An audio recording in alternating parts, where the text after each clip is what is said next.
축산, 검협전.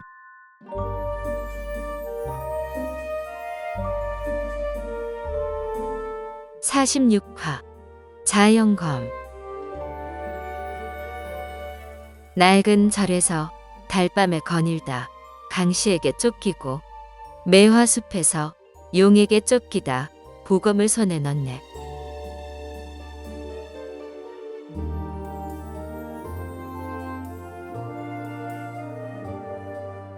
이 정각은 오랫동안 손을 보지 않아 석가래가 거의 썩은 상태였다.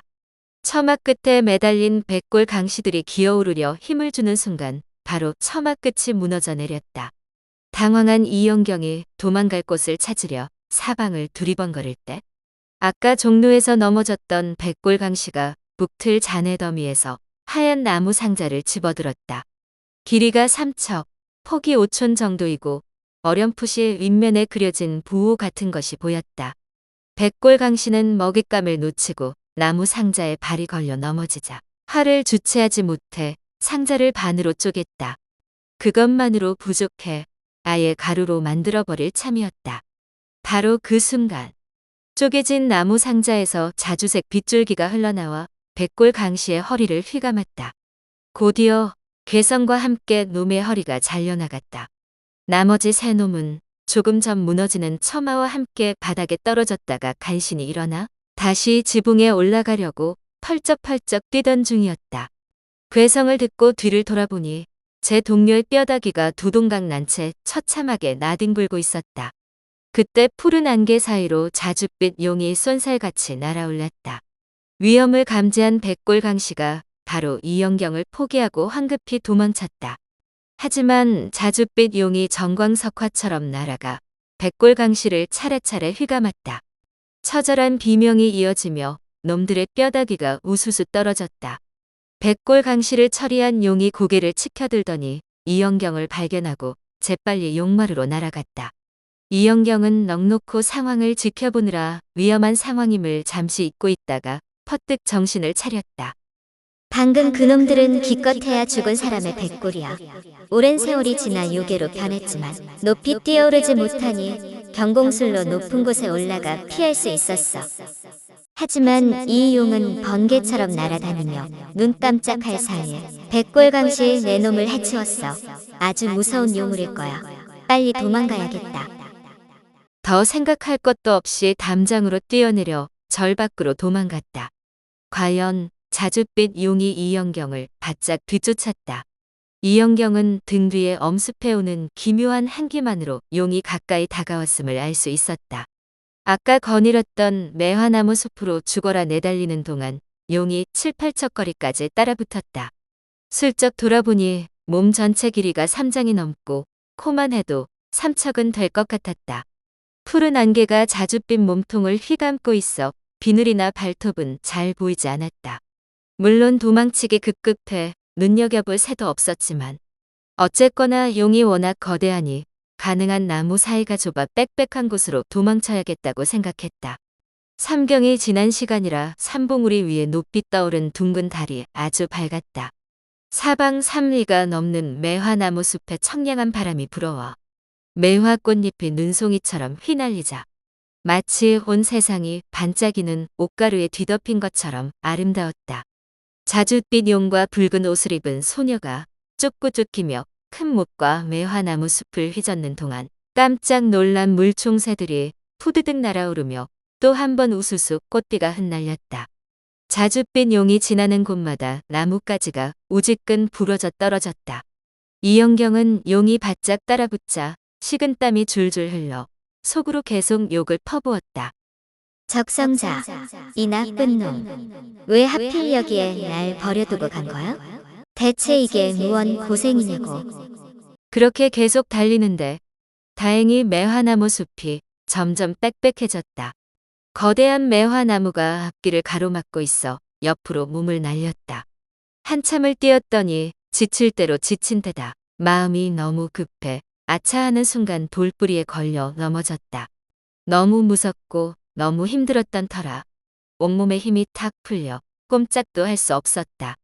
나뭇가지 사이로 뒤쫓아오는 용을 보며 저도 모르게 탄식이 흘러나왔다. 아, 이제 꼼짝없이 죽겠구나.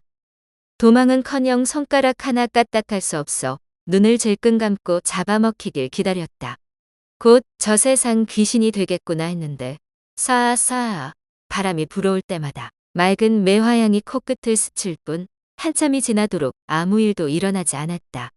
슬쩍 눈을 떠보니 온 세상을 훤히 비추는 달빛과 드문드문 희미한 별빛은 그대로였다.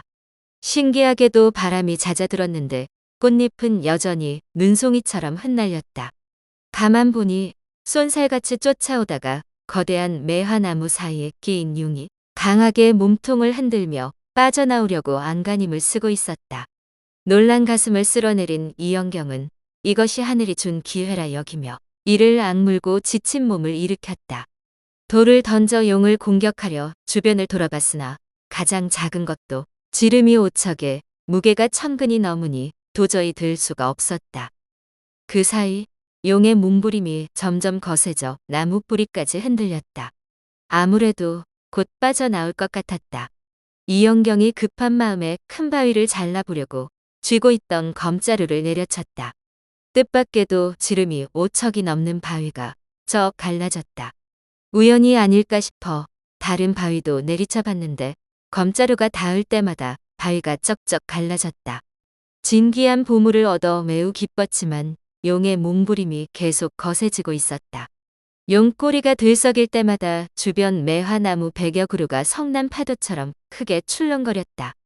용이 나무를 칭칭 휘감고 온 힘을 다해 날아오르자 천년 묵은 아름드림의 화나무가 쑥 뽑혔다.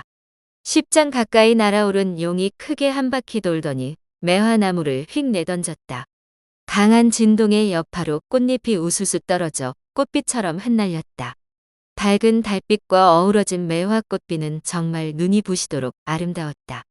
나무 몸통이 땅에 떨어지는 사이 수많은 꽃잎이 온 세상을 포근하게 뒤덮었다.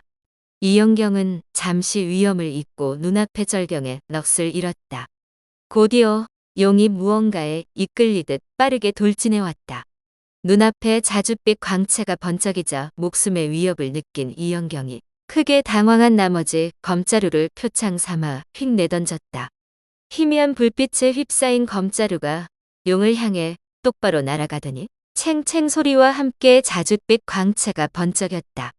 표창 하나로 거대한 용을 쓰러뜨릴 수 없음을 알지만 다른 무기가 없으니 달리 어쩌겠는가. 그때 거대한 두 바위 틈새에 제 키보다 조금 작은 구멍이 보였다. 이영경은 생각할 것도 없이 서둘러 몸을 굽혀 바위 틈새로 기어들어갔다. 그런데 갑자기 눈앞이 빙글 돌더니 휘뿌연 것이 어른거렸다. 새하얀 괴물이었다. 급히 뛰어들던 발걸음을 멈추지 못해 괴물과 세게 부딪혔다. 머리가 깨질 듯이 아프다고 생각하며 서서히 의식을 잃고 쓰러졌다. 얼마나 지났을까? 삐! 벼랑간 그만 신조의 울음소리가 들렸다. 이영경이 반색하며 밖으로 뛰어나갔다. 그만 신조가 새하얀 괴물을 이미 해치운 후 자줏빛 용과 혈투를 벌이고 있었다. 좀처럼 우열을 가리기 힘든 가운데 독수리 깃털과 용 비늘이 어지러이 흩날렸다. 이영경은 그만 신조의 상처를 보고 가만히 있을 수 없어 당장 품에서 연주노를 꺼내 용의 눈을 겨냥했다. 이를 눈치챈 용이 공중에서 크게 한 바퀴 돌더니 발톱을 세우며 이영경에게 달려들었다. 으아! 이영경이 깜짝 놀라 허둥대다 큰 못에 풍덩 빠졌다.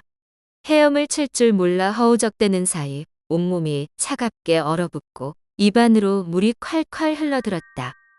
어프! 어프! 아!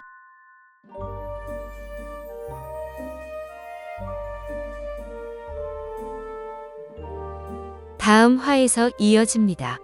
더 좋은 콘텐츠를 제작하기 위하여 구독과 좋아요, 알림 설정 부탁드려요.